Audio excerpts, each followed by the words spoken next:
Good afternoon. First, I'd like to announce that we have authorized 3 charges of first-degree child abuse against Kelly Bryant, a 34-year-old resident of Pontiac.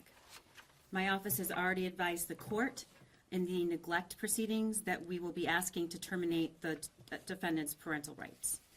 In every case of child abuse, my office focuses first and foremost on the best interest of the child or children and on holding those responsible for abuse accountable. The 3 children in this case suffered unimaginable abuse and neglect over a long period of time. Thankfully, they've now been rescued from that, and our first priority has been and will continue to be their safety and well-being. I want to briefly address, though, why we're here. Since the first announcement over the weekend by the sheriff, this case has captured the attention of the people across our community, our county, our state, and even internationally, because people are rightfully concerned about the welfare of these children. And we're holding this press conference because, like all other decisions, we balance the interests of public safety, media attention and inquiries, and balancing everyone's right to a fair trial, which is why the events and facts that are disclosed here today are strictly confined to what's already been placed on the record in the swear-to this morning in the 50th District Court. When their circumstances became public, including the photos of the home, although law enforcement did not identify the defendant, she was quickly identified on social media and also has been reported in other news media outlets, which is why we are naming her today. We have recently, luckily, been fortunate enough to, for the first time ever, hire our public information officer, Jeff Watchuk, who's in the back of the room. Many of you have already spoken to and will continue to, and we're lucky to have him. The children are currently staying with a relative. All 3 children received immediate medical attention at a local hospital, and they were interviewed by trained forensic interviewers at Care House. Considering what they've experienced, they appear to be doing okay. Obviously, the trauma here is significant, and my office, including our victim services section, will make sure these children are supported during this process. Today, the charges are 3 counts of child abuse in the first degree. This is the most serious charge for child abuse, and if convicted, Ms. Bryant could face a sentence of up to life in prison. In the swear-to this morning, on the record, it was stated that in 2019, suspect Kelly Bryant was living at the home, which I'm not disclosing the address at this time, in Pontiac, Michigan, with her 4 children. At some point between 20 and 2021, the suspect moved out of her home, leaving 3 of her children abandoned in that location, while 1 of her children went to live with their father. On February 14th, 2025, police were called to the home by the landlord. Police learned that the landlord was concerned for the welfare of Ms. Bryant, who had not paid rent on the property since October of 2024. Police entered with the landlord and discovered her 3 children, ages 12, 13, and 15. Her daughters were hiding in a bathroom that was filled with feces, piles of trash, and completely non-functional, while her son was hiding in another room. Police were astonished to find anyone in the location because it appeared to be uninhabitable, with piles of garbage and refuse several feet high, including large amounts of human excrement. The children were afraid to come out of their hiding places and to speak with the police. Police had to repeatedly advise the children that they were there to help and they were safe. The children's bodies and clothing were covered in feces, and the girls had difficulty physically walking outside of the residence. In addition to the physical difficulty, they appeared to be and were immediately overstimulated upon leaving the residence. All 3 children were transported via ambulance to the hospital and showed signs of severe neglect. At the hospital, the children struggled with completing basic hygiene tasks like flushing a toilet and brushing their teeth because they had not done it in years. The children were forensically interviewed and described having virtually no physical contact with their mother, suspect Bryant, or the outside world in several years. The girls had not left the residence in several years, and her son had only left the home to go into the yard approximately 2 times, never venturing away from the house more than to check the mailbox. During his interview, Her son stated that he would text their mother when their food supply was running low, and she would have food delivered to the residents. The children shared that during the years they were concealed in the home, their suspect Bryant failed to provide toilet paper, soap, or shampoo. The defendant instructed the kids that they were not to answer the door or leave the house. All three children expressed fear about what their mother's response would be if they left the home. Defendant concealed the children from family and friends and lied about who was caring for the kids and their whereabouts. The defendant took the active steps of lying and concealing to make sure the children went undiscovered, and she took these actions knowing that her children would suffer serious physical and emotional harm as a result. Those are the statements made in the swear-to this morning. And again, these are allegations. I do want to point out and thank all the officers that were on scene that day. I personally viewed the videos and images and was struck at what a difficult situation it was, but in the face of that difficulty, offered compassion to these kids.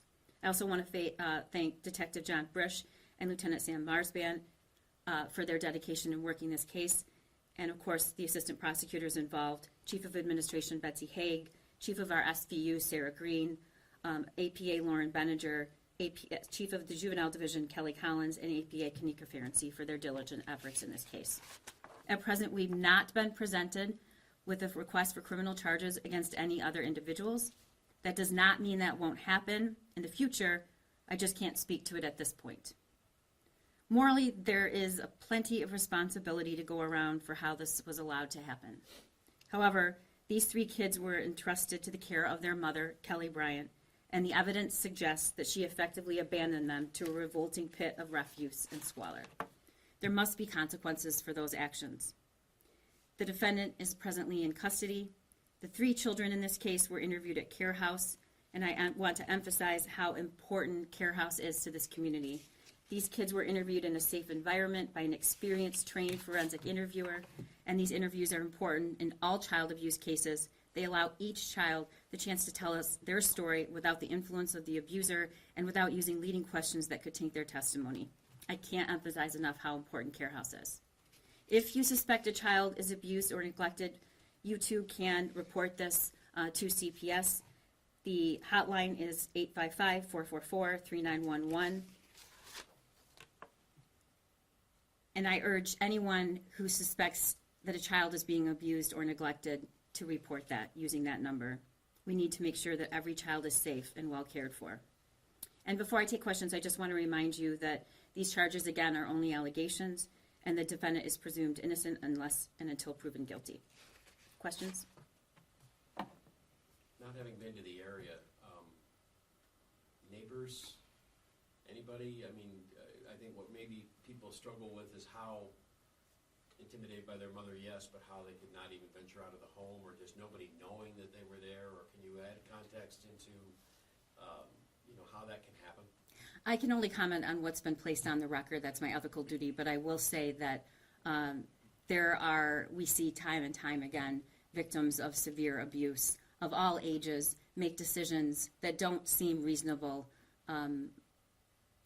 to us. And what we know is that that's very common. And there's a multitude of reasons why they didn't leave the home. We just don't know that yet. Yes? Have prosecutors or deputies interviewed the fathers of the children? They have. Yes. Multiple fathers or one father? I think it's already public record that of the four kids, there are two fathers. Prosecutor McDonald, Yes. What stands out about this case to you? I mean, it's a pretty significant child abuse case. That's a difficult question and a really good question. I said yesterday, and I've said this to the sheriff personally, we say a lot, this is the worst I've ever seen. And I've stopped saying that because every time I say that, I see something worse. It was unbelievable what they were living with for years. Unbelievable. It wouldn't be surroundings where you would want any living creature living in, creature or animal or particularly human beings. I mean, these kids not to have even basic hygiene tools. And I guess what stands out the most for me is no love. There was nobody there to care for them for between 3 and 4 years. No parent, nobody physically present to let them know that they were safe and they were loved. Yes? Did she have any prior contact with CPS or a prior criminal record? I can't comment on that. Is she being held on any outstanding charges, or is it just on this and then she'll be arraigned tomorrow? We are not aware of any other holds or matters that she would be held under. At this moment, she's being held because of these pending charges. Now they're official, and she'll be arraigned, I believe, tomorrow. Can you provide more context, appreciating what you said about, you mentioned that he would text his mother, one of the older boy.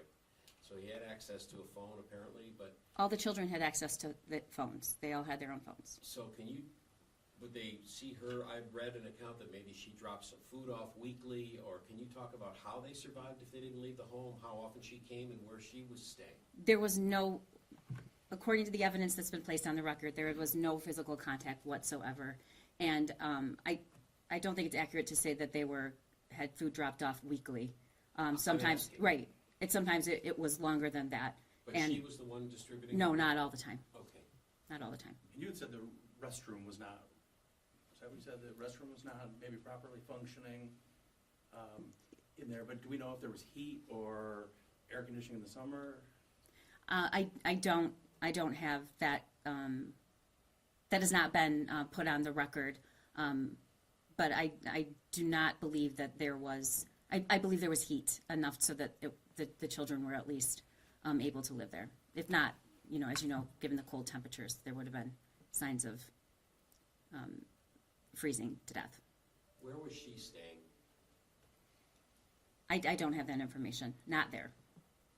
And obviously you've charged her, so she thinks I'm assuming that obviously there's competence, so not that there's ever a reason for something of this horrific nature, but any inferences to the why that she just decided to abandon her kids beyond, some may think mental issues, but obviously not if you're charging her. Right. Without commenting particularly on this case, as the prosecutor over the last over 4 years, I've been asked, and I hear repeatedly that question on all of the terrible, violent, atrocious acts that we see, the why, and the answer is we don't know why. We can't get in the mind of somebody else, but we do know what the evidence shows, and we have the law, and nobody who is not found competent can stand trial. So I can't comment on that right now, but just to say that sometimes there isn't a why. Yes. Is there any evidence to suggest that their substance abuse may have been involved or anything? I can't comment on that. Has mom been cooperative? The defendant has an absolute right to remain silent, so any comment I would make on whether or not she's spoken to the police would be a violation of her rights. Thank you.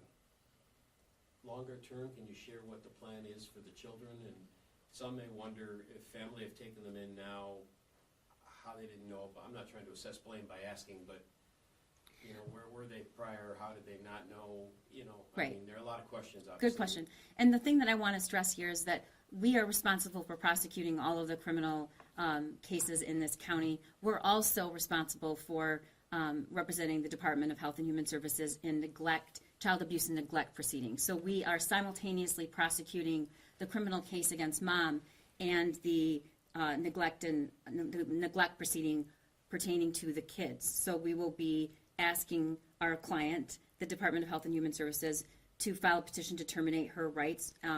So there's just a lot we can't really get into, except I do want to say that our client, the Department of Health and Human Services, their number one priority is the care and welfare of children, and wherever they are placed, they do their due diligence to make sure that is a safe placement.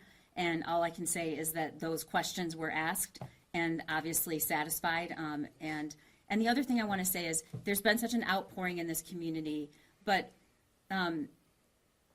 I would just stress that in the effort to take care of these kids, that we also protect their privacy. And Pontiac, if those of you who don't know, it's a small place, and everybody knows everybody, and any outrage is totally understandable, but we want to do as much as we can to protect their placement so that they are protected. But to be clear, they are not wards of the state, they are with family. They are in the care and custody of the Department of Health and Human Services, and they are placed through DHHS with a relative placement. Yes, the custody remains with DHHS until otherwise determined by the court. And again, those are two different proceedings. Separate tracks. Yes, that we are, there was a preliminary hearing yesterday, and we'll continue to provide information about that as that moves along. Thank you. Anything else? Thank you so much. Thank you, everyone. Thank you.